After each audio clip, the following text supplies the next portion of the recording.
اس کتاب کی پیروی کرو جو تمہاری طرف تمہارے رب کی طرف سے نازل کی گئی ہے، اور اس کے سوا دوسرے آقاؤں کی اتباع نہ کرو مگر تم نصیحت کم ہی قبول کرتے ہو۔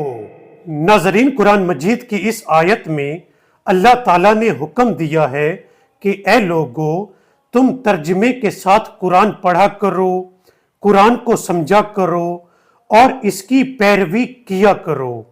اس لیے ہمیں چاہیے کہ قرآن کو ترجمے کے ساتھ پڑھا کریں، اسے سمجھا کریں اور اس پر عمل کیا کریں۔